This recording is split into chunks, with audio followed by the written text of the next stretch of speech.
Hello दोस्तों, मेरा नाम है जयप्रकाश और आप सुन रहे हैं रीडर्स जर्नी।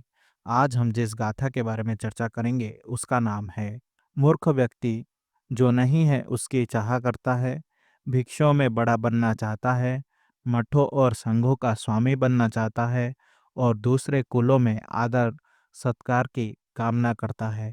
गृहस्थ और प्रवचित दोनों मेरा कहना माने, कृत अकृत में मुझ पर ही निर्भर रहे, ऐसी उसकी चाह होती है।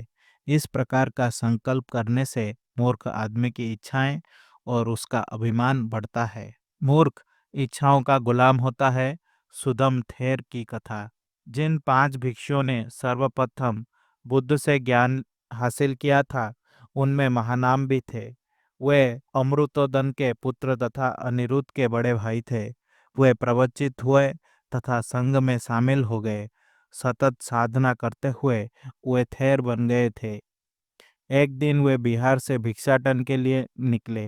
रास्ते में चित्त नामक एक गृहस्थ ने उन्हें अपने घर पर भोजन के लिए आमंत्रित किया। स्थिबिर महानाम उसके घर गए, भोजन दान स्वीकार किया और पुण्य अनुमोदन किया। उनके प्रवचन से चित्त बहुत ही प्रभावित हुआ। उसका मन पवित्र हो गया और प्रवचन समाप्त होते होते वो श्रोतापन्न हो गया। वो बुद्ध के त्रिरत्न में प्रतिष्ठित हो गया। उसमें इतनी अटूट श्रद्धा जग गई है कि उसने अपने ओर से एक विहार बनवाया और भिक्षु संघ को दान कर दिया ताकि भिक्षुगण उसमें रह सके। विहार बनकर तैयार हो गया। भिक्षुगण उसमें आकर रहने लगे। उनका चित्त ध्यान साधना विपासना में लगने लगा। यदा कदा दूसरे बिहारों से भी भिक्षुगण आ जाया करते थे। वे अपने अपने अनुभव एक दूसरे से बांटा करते थे। भिक्षुगण उपासकों को संदेश दिया करते थे। चित्त पूरी सावधानी से उन भिक्षुओं की सुख सुविधा और आवश्यकताओं का ध्यान रखा करता था। एक बार सारिपुत्र और महामोगलान उस बिहार में पधारे। सारिपुत्र ने भिक्षुओं को धर्म प्रवचन दिया। चित्त ने भी वो प्रवचन ध्यानपूर्वक सुना। एक एक बात उसके हृदय में उतरती गई और वो अनागामी फल प्राप्त कर गया। उसने दूसरे दिन सारिपुत्र तथा महामोगलान को अपने आवास पर भोजन के लिए आमंत्रित किया। सुद्धम थेर भी वहीं उपस्थित था। उपासक ने उसे भी आमंत्रित किया, पर आमंत्रण पाकर सुदम थेर गुस्से से आग बबूला हो गया। निमंत्रण स्वीकार करने की बजाय उसने गुस्से में कहा, अरे, तुमने पहले इन दोनों को न्योता दिया है, मुझे बाद में निमंत्रण देकर अपमानित किया है।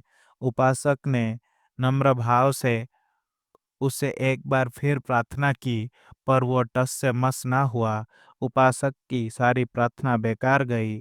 शुद्धम ने निमंत्रण ग्रहण नहीं किया। अगले दिन चित्त भिक्षुओं के लिए भोजन का व्यवस्था करने में लग गया। उसी समय सुदम उसके घर के दरवाजे पर आकर खड़ा हो गया।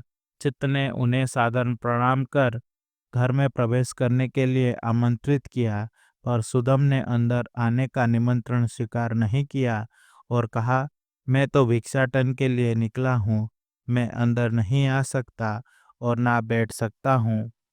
थोड़ी देर बाद सारिपुत्र और महामोगलान आए। उन्होंने भोजन किया और भोजन के बाद धर्म प्रवचन दिया और फिर वे वापस चले गए। उनके साथ पधारे अन्य भिक्षुगण भी वापस चले गए। सुधम ने सारिपुत्र तथा मोगलान को दान में दी गई वस्तुओं को देखा। वो ईर्ष्या की आग में जल भूनकर राख हो गया। गुस्से में वो उपासक को अपशब्द कहने लगा, अब मैं तुम्हारे घर में एक पल भी टिक नहीं सकता।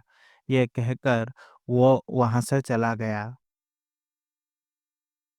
सुदम वहां से सीधा शाक्य मुनि के पास गया। उन्हें सादर प्रणाम कर सारी कहानी विस्तार से सुनाई। शास्ता पर उसकी बातों का कोई असर नहीं पड़ा।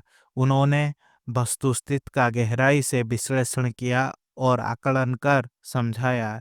किसी भी श्रमण को ये मेरा विहार है, ये मेरा आवास है, ये मेरा उपासक है, ये मेरी उपासिका है, ऐसा कहना और इस बात का ईर्ष्या करने का उचित नहीं है। और शास्ता ने ये 2 गाथाएं कही।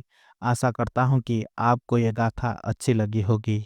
अगर आपको मेरी वीडियो पसंद आई तो इसे लाइक करें और शेयर करें और ऐसे वीडियोस देखने के लिए मेरे चैनल को सब्सक्राइब करें।